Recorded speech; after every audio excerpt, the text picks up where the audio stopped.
Hey there, welcome to day 19 of the Get Up Go Challenge. Sharon Horne-Ellstrom here. AF. Kind of a funny story around this. AF. I was on the internet, being a little bit older, things change all the time, right?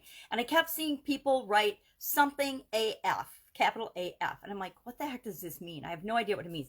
So what does anyone do when they don't know what something means? They either ask their kids who weren't around or they Google it. So I Googled AF, and much to my surprise, it stood for something that probably at my age I don't need to be using as an expression, and so I don't want to. But today I thought it would get people's attention. AF stands for as something with a four-letter F word that, we don't always need to say. Sometimes we do, but it's not appropriate for our Get Up and Go challenge. So A really stands for action, right? The A in our SOAP framework stands for action, taking action. So what are you going to do? What are you going to do based on what we've done so far? We're going through the SOAP framework. We've talked about our situation, where we are and where we want to be.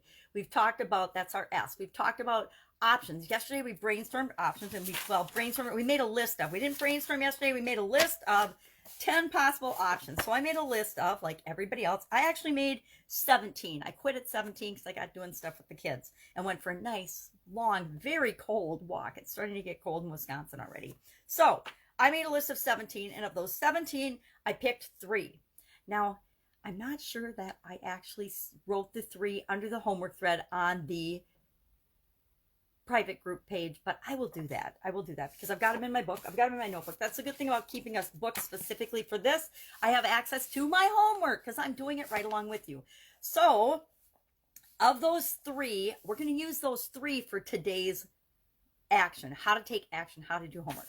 And we're going to use my absolute positive favorite tool of all time. Why? Because my dad taught me this. My dad taught me this when my sisters and I were little girls. I've known it for so long, I don't even know or remember what age he taught us it, because I think he taught it to us before we could even write, before some of us could even write. Maybe my oldest sister could write, but the rest of us not so much. So he first taught us to do this in our head, and then of course my father was the king of, you got to write it down. You got to write your goals down. You have to write things down to make them real.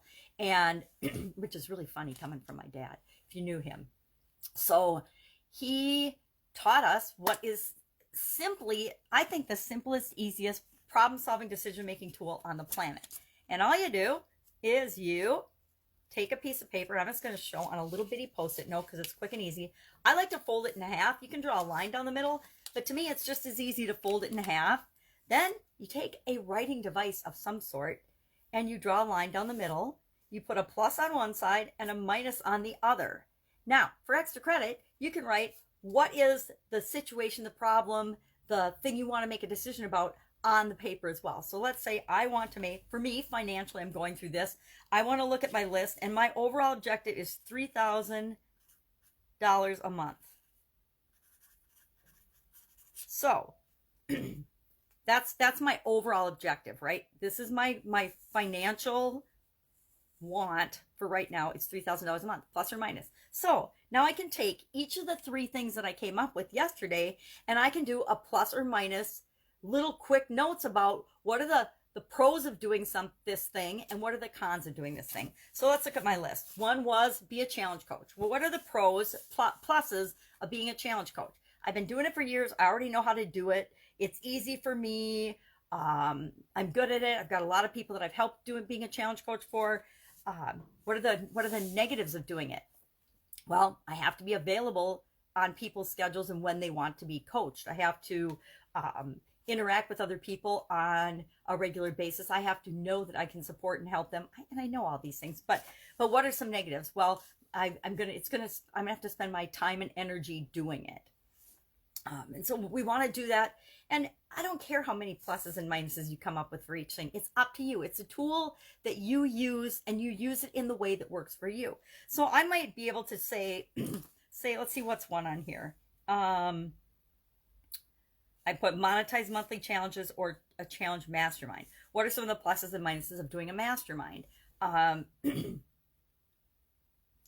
guess being a challenge coach, how much money can you make with each thing? How many people would I need to coach in order to make $3,000 a month? How many people would I need in a mastermind in order to make $3,000 a month, that might be a consideration. And maybe that alone would be the deciding factor for me, how many people I want to interact with on a regular basis. I could do a group coach too. I could do a group coaching situation, which would probably be what I would do to maximize my ability to help more people and save more time. So a positive, as it can help more people, takes and a positive, it takes less time. So what we want to do is we want to look at each of your 3 things that you picked and do a quick and dirty plus or minus for. What are the pros of doing that? What are the cons of doing that? And then we're going to narrow it down. So our tool today is plus and minus, right? Doesn't get any easier than that. Plus or minus of the option that you're looking at, plus or minus of the situation that you're looking at, plus or minus of the decision that you have to make. You can use this for things as simple as, where am I going to go out to eat tonight? Get a group of friends together. Nobody can decide. There's 8 of you. Back in the days when we could go out to eat, there's 8 of you, right? And nobody can decide. Nobody will make a decision and a choice of where to go to eat. So you pick 3 restaurants and everybody shouts out the plus and minus of going to each of these different restaurants. Boom, one gets decided upon and you go there and you have an awesome meal. But you can use this for absolutely anything. I actually used this to decide if I was going to marry my husband or not. Now, mistake, turns out I shouldn't have because we got divorced, but I actually used it. And then he found it. I don't know how he found it, but he found it and got really mad one day because he saw some of the minuses. And I'm like, hey, just being honest, I call him like I see him.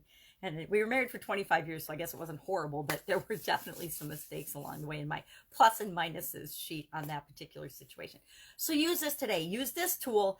Put this tool in your toolbox if you haven't already, because it's a easy, quick and dirty, concrete way to make a better decision than just going instinctively and just, haphazardly just making choices and going with the whatever happens to come your way. It's a lot better than no strategy at all. And it's actually way more powerful than it seems. It's so simple. You're like, how could this possibly help me make choices or decisions? How could this possibly make my life better? But it absolutely positively does. And you're not always going to be able to sit down and write it down, right? But you can always do this in your mind really, really quickly. And most of the decisions and choices we make, they're overwhelmingly one way or the other, but there's some factor on one side or the other we're giving more emphasis to. And by actually considering it, it gives emphasis to the things that are really a priority to us, the things that are important to us. So that is our challenge today. Share in the comments below the one thing that you're committed to do to achieve the area that you're working on in your life. Remember, we're doing physical, mental, emotional, spiritual, financial, contribution, or relationships. I am doing financial this time through the SOAP framework. Whatever you're doing, share the one thing. We're a smart group. We'll be able to figure out what you're talking about, what area of your life you're talking about, even though areas overlap. If you just share, this is what I'm committed to doing. And why do I want you to do that? I don't care what you're committed to doing. I just care that you commit to doing something. And by sharing it in the comments, you're not only committing to yourself, but you're committing to other people, whether we agree or not, or read it or not. You're putting it out in the universe. It's like writing things down. It makes them more concrete and real, and you're more likely to follow through and actually do it and hold yourself accountable to it. I found that whenever I have a big goal that I'm scared to do, I announce it somewhere publicly and write it down. And I've never to this day let myself off the hook once I've said it out loud. And I don't even know if anyone was ever listening, but I just believe that once I put it out there in the universe, then I have to hold myself accountable to and committed to doing that. All right, have an awesome day. Any questions, hit me up in the comments below. Otherwise, I'll be with you tomorrow with the P. Let me grab another soap. I have soap everywhere. With the P in our, I pointed to the S, with the P in our SOAP framework. Have an amazing day, and I'll be with you tomorrow. Bye. Don't use AF if you don't have to.